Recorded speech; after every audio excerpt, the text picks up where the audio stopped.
जय हिंद। नमस्कार साथियों, कैसे हैं आप सभी लोग। उम्मीद करते हैं कि आप सभी लोग अच्छे होंगे। और साथियों, आप सभी लोग की तैयारी जो है बिल्कुल अच्छी तरीके से चल रही होगी।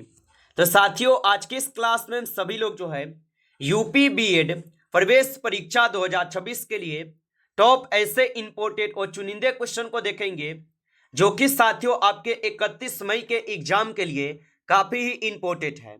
तो आप इस क्लास को बिल्कुल अच्छी तरीके से लास्ट तक देखिएगा और इस क्लास में दिए जाने वाले इन सभी क्वेश्चनों को आप अच्छे से जरूर याद कर लीजिएगा, जिससे कि आप जो है अपने एग्जाम में सभी क्वेश्चन को आसानी तरीके से बना पाएंगे। तो चलिए क्लास को स्टार्ट करते हैं। उनसे पहले यदि आप इस चैनल पे पहली बार जुड़े हैं तो आप इस चैनल को सब्सक्राइब कर लीजिए और सब्सक्राइब करके ऑल नोटिफिकेशन को ऑल पे दबा के जुड़ जाइए, जिससे कि जब भी कोई नई क्लास हो सबसे पहले क्लास का नोटिफिकेशन आपके पास जो है पहुंच सके। तो आप इस चैनल को सब्सक्राइब कर लीजिए, साथ ही साथ आप जो है इस क्लास को भी लाइक जरूर कर लीजिएगा। तो चलिए क्लास को स्टार्ट करते हैं और देखिएगा क्वेश्चन क्या पूछा है। क्वेश्चन पूछा गया कि निम्नलिखित में से नृत्य का कौन सा प्रकार असम से संबंधित है। चलिए बताएंगे। ये सभी क्वेश्चन काफी इंपॉर्टेंट और चुनिंदे क्वेश्चन हैं जो कि आपके एग्जाम में 100% आपको ये सभी क्वेश्चन पूछे जाएंगे। और बताइएगा कि निम्नलिखित में से नृत्य का कौन सा प्रकार असम से संबंधित है। तो यहां पे हो जाएंगे बिहू। ऑप्शन सी कीजिएगा, सही जवाब बिहू होगा।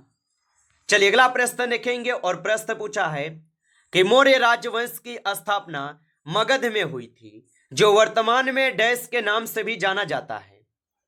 तो मौर्य राजवंश की स्थापना मगध में हुई थी, जो कि वर्तमान में अभी बिहार के नाम से जाने जाते हैं। ऑप्शन सी यहां पे सही जवाब हो जाएंगे, बिहार हो जाएंगे। चलिए अगला प्रश्न देखिएगा। प्रश्न पूछा है निम्नलिखित में से कौन सा अंग अप्रयुक्त या क्षतिग्रस्त बिंबाणु को हटाने में सक्षम है। तो निम्नलिखित में से कौन सा अंग अप्रयुक्त या क्षतिग्रस्त बिंबाणु को हटाने में सक्षम है। तो यहां पे तिल्ली हो जाएंगे। ऑप्शन सी कीजिएगा, तिल्ली होगा। चलिए अगला प्रश्न देखेंगे। फोर्थ क्वेश्चन है कि गुलाब सोना मिश्र धातु में सोने के अलावा अन्य कौन सी धातु शामिल है। तो गुलाब सोना मिश्र धातु में सोने के अलावा अन्य कौन सी धातु शामिल है। तो यहां पे हो जाएंगे तांबा। ऑप्शन डी कीजिएगा, सही जवाब तांबा होगा। चलिए अगला प्रश्न देखेंगे और 5 क्वेश्चन है कि शक्ति की भौतिक मात्रा बीमा है। तो शक्ति की भौतिक मात्रा बीमा क्या होगा। तो 5 क्वेश्चन का सही जवाब ऑप्शन बी हो जाएंगे। चलिए अगला प्रश्न देखेंगे और 6 क्वेश्चन है कि मदन मोहन मालवीय प्रौद्योगिकी विश्वविद्यालय डैश में स्थित है। तो मदन मोहन मालवीय प्रौद्योगिकी विश्वविद्यालय डैश में स्थित है। तो ये स्थित हो जाएंगे गोरखपुर में। ऑप्शन ए सही जवाब है, गोरखपुर में स्थित हो जाएंगे। चलिए अगला प्रश्न देखिएगा और 7th क्वेश्चन है और क्वेश्चन पूछा है कि उत्तर प्रदेश लोकसभा में सीटों का योगदान करता है। तो उत्तर प्रदेश लोकसभा में सीटों का योगदान करता है। तो आप बताएंगे 80 किए जाते हैं। ऑप्शन सी होगा, सही जवाब 80 होगा। चलिए अगला प्रश्न देखेंगे और 8 क्वेश्चन है कि माघ मेला डैश के दिन जो है शुरू होता है। तो माघ का जो मेला है ये आपके मकर संक्रांति के दिन शुरू होते हैं। ऑप्शन ए यहां पे इस क्वेश्चन का जो है सही जवाब है। चलिए अगला प्रश्न देखेंगे कि कवि संत कबीर का जन्म और पालन पोषण किस शहर में हुआ था। तो कवि संत कबीर का जन्म और पालन पोषण किस शहर में हुआ था। तो ये हुए थे आपके वाराणसी में। ऑप्शन सी करेंगे, सही जवाब वाराणसी में होगा। चलिए अगला प्रश्न देखेंगे और 10th क्वेश्चन है कि लखनऊ संगीत घराने की नींव उस्ताद डैश द्वारा रखी गई थी। तो लखनऊ संगीत घराने की नींव उस्ताद डैश द्वारा रखी गई थी। तो ये रखे गए थे किसके द्वारा। तो यहां पे इस क्वेश्चन का सही जवाब ऑप्शन बी हो जाएंगे। चलिए अगला प्रश्न देखेंगे। 11th क्वेश्चन है कि उत्तर प्रदेश पुलिस के आधिकारिक ध्वज में 2 रंग होते हैं, एक होते हैं लाल और एक कौन सा रंग होगा। तो उत्तर प्रदेश पुलिस के आधिकारिक ध्वज में 2 रंग होते हैं, जिसमें एक लाल और एक नीला होते हैं। ऑप्शन बी होगा, एक लाल और एक नीला होते हैं। चलिए अगला प्रश्न यहां पे है कि अमीर खुसरो द्वारा रचित कविता छाप तिलक सब छीनी किस भाषा में है? तो अमीर खुसरो द्वारा रचित कविता छाप तिलक सब छीनी किस भाषा में है? तो ये हो जाएंगे आपके ब्रज भाषा में। ऑप्शन सी कीजिएगा सही जवाब। चलिए अगला प्रश्न देखेंगे और प्रश्न पूछा है 30 नंबर और प्रश्न पूछा है कि जीएसटी में निम्नलिखित में से किस कर को शामिल जो है किया गया था? तो याद रखेंगे कि जीएसटी में निम्नलिखित में से किस कर को शामिल किया गया था? तो यहां पे शामिल किए गए थे आपके किसको? तो आप बताएंगे आपके आयकर को शामिल किए गए। ऑप्शन सी हो जाएंगे सही जवाब। चलिए अगला प्रश्न देखिएगा। प्रश्न है कि विश्व स्वास्थ्य दिवस किस दिन जो है मनाया जाता है? चलिए बताएंगे आप। तो विश्व स्वास्थ्य दिवस जो है ये किस दिन मनाया जाता है? तो विश्व स्वास्थ्य दिवस मनाए जाते हैं 7 अप्रैल को। ऑप्शन यहाँ पे 20 सही जवाब है, 7 अप्रैल को मनाए जाते हैं। चलिए अगला प्रश्न यहाँ पे है और प्रश्न पूछा है कि नियॉन लैंप का आविष्कार डैश द्वारा किया गया था? तो नियॉन लैंप का आविष्कार डैश द्वारा किया गया था? तो ये किए गए थे किसके द्वारा? तो यहाँ पे 15 क्वेश्चन का सही जवाब ऑप्शन ए हो जाएंगे। चलिए अगला प्रश्न देखेंगे और 16 क्वेश्चन है कि ब्यूनस आयर्स किस देश की राजधानी है? तो ब्यूनस आयर्स किस देश की राजधानी होगा? तो ये राजधानी हो जाएंगे आपके अर्जेंटीना के। ऑप्शन सी कीजिएगा, अर्जेंटीना की राजधानी है।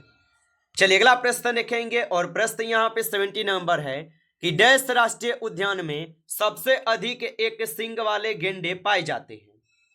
चलिए बताएंगे। और आप अभी तक इस क्लास को लाइक नहीं किए हैं तो क्लास को आप लाइक कर लीजिएगा। नए जुड़े हैं आप इस चैनल पे तो चैनल को भी सब्सक्राइब कर लीजिए और सब्सक्राइब करके ऑल नोटिफिकेशन को ऑल पे दबा के जुड़ जाइए, जिससे कि जब भी कोई नई क्लास हो सबसे पहले क्लास का नोटिफिकेशन आपके पास जो है पहुंच सके। तो आप इस चैनल को सब्सक्राइब कर लीजिए और बताइएगा कि डैश राष्ट्रीय उद्यान में सबसे अधिक एक सींग वाले गेंडे पाए जाते हैं? तो ये पाए जाते हैं काजीरंगा में। ऑप्शन सी सही जवाब है। आगे देखिए अगला प्रश्न यहाँ पे दिए गए 80 नंबर कि इम्फाल किस भारतीय राज्य की राजधानी है? तो याद रखेंगे कि इम्फाल किस भारतीय राज्य की राजधानी होगा?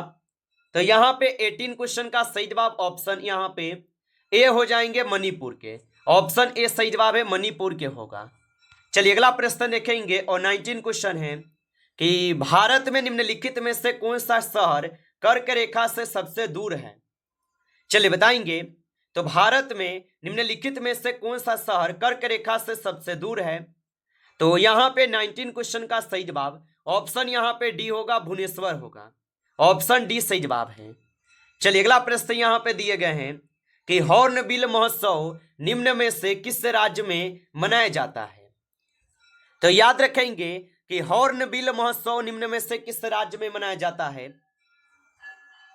तो ये मनाए जाते हैं आपके नागालैंड में। ऑप्शन ए यहाँ पे इस क्वेश्चन का सही जवाब है।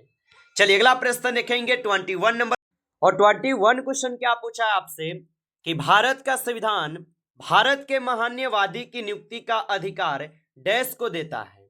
चलिए बताएंगे आप कि भारत का जो संविधान है ये भारत के महान्यवादी की नियुक्ति का अधिकार किसको देता है? तो याद रखेंगे ये अधिकार देते हैं राष्ट्रपति को। ऑप्शन यहाँ पे 20 क्वेश्चन का सही जवाब होगा, राष्ट्रपति को ये अधिकार देते हैं। चलिए अगला प्रश्न देखिएगा और प्रश्न पूछा है 22 नंबर कि भारत का मूल रूप संविधान द्वारा डैश के हाथों से लिखा गया था?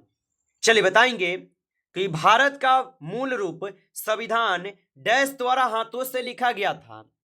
तो आप बताएंगे कि ये लिखे गए थे प्रेम बिहारी नारायण राय जादा के द्वारा। ऑप्शन यहाँ पे सी सही जवाब है। चलिए अगला प्रश्न देखिएगा 23 क्वेश्चन है कि किसी सामान्य वस्तु की मांग में वृद्धि उपभोक्ता की आय में डैश के साथ होती है? तो किसी सामान्य वस्तु की मांग में वृद्धि उपभोक्ता की आय में डैश के साथ होती है? तो ये होते हैं आपके किसके साथ? तो यहाँ पे इस क्वेश्चन का सही जवाब ऑप्शन यहाँ पे सी करेंगे, स्थिर के साथ। ऑप्शन सी सही जवाब है। चलिए अगला प्रश्न देखेंगे और प्रश्न यहाँ पे क्या पूछा है कि जंगल भारत के संविधान की 7वीं अनुसूची में दी गई डैश सूची में सूचीबद्ध है? तो जंगल भारत के संविधान की 7वीं अनुसूची में दी गई डैश सूची में सूचीबद्ध है। तो ये हो जाएंगे समवर्ती सूची में। ऑप्शन डी सही जवाब है, समवर्ती सूची में। अगला प्रश्न यहाँ पे है कि भारतीय संविधान के किस मौलिक अधिकार में कहा गया है कि सभी लोगों को देश का कानून बराबर सुरक्षा प्रदान करेगा। चलिए बताएंगे। तो भारतीय संविधान के किस मौलिक अधिकार में कहा गया है कि सभी लोगों के देश का कानून बराबर सुरक्षा प्रदान करेगा।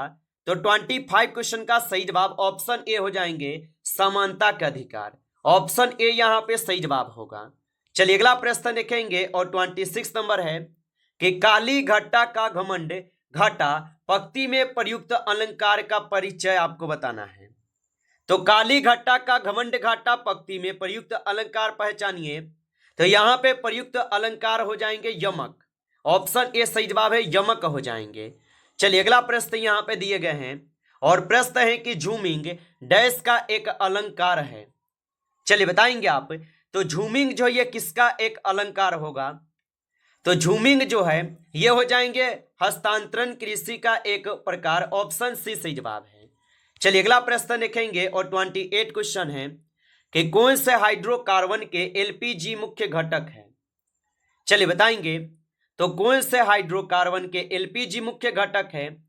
तो 28 क्वेश्चन का सही जवाब ऑप्शन यहां पे बी होगा, प्रोपेन और ब्यूटेन होगा। ऑप्शन यहां पे बी सही जवाब है। चलिए अगला प्रश्न देखेंगे 29 है कि लावनी डैश राज्य का एक लोक नृत्य है। चलिए बताएंगे। तो लावनी जो है ये किस राज्य का एक लोक नृत्य है। तो लावनी जो है ये महाराष्ट्र राज्य का एक लोक नृत्य है। ऑप्शन ए सही जवाब है, महाराष्ट्र राज्य का एक लोक नृत्य है। चलिए अगला प्रश्न यहां पे दिए गए 30 नंबर और प्रश्न पूछा है निम्नलिखित में से कौन सा भारतीय सेना का आदर्श वाक्य है। चलिए बताएंगे। तो निम्नलिखित में से कौन सा भारतीय सेना का आदर्श वाक्य है। तो 13 क्वेश्चन का सही जवाब ऑप्शन यहां पे जो है डी हो जाएंगे, स्वयं से पहले सेवा। ऑप्शन यहां पे डी सही जवाब होगा।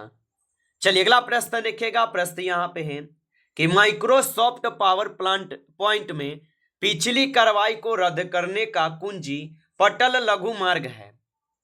तो माइक्रोसॉफ्ट पावर पॉइंट में पिछली कार्रवाई को रद्द करने का कुंजी पटल लघु मार्ग है। तो यहां पे हो जाएंगे Ctrl+Z। ऑप्शन यहां पे बी कीजिएगा सही जवाब। चलिए अगला प्रश्न देखिएगा और प्रश्न क्या पूछा है आपसे 32 नंबर। प्रश्न पूछा गया है आपसे यहां पे कि किस टीका कंपनी ने टाइप बार टाइफाइड संयुक्त टीका विकसित किया जिसने वैश्विक उपयोग के लिए विश्व स्वास्थ्य संगठन से पूर्व अर्हताएं जो है प्राप्त की है। तो याद रखेंगे ये हो जाएंगे भारत बायोटेक। ऑप्शन यहां पे बी सही जवाब है।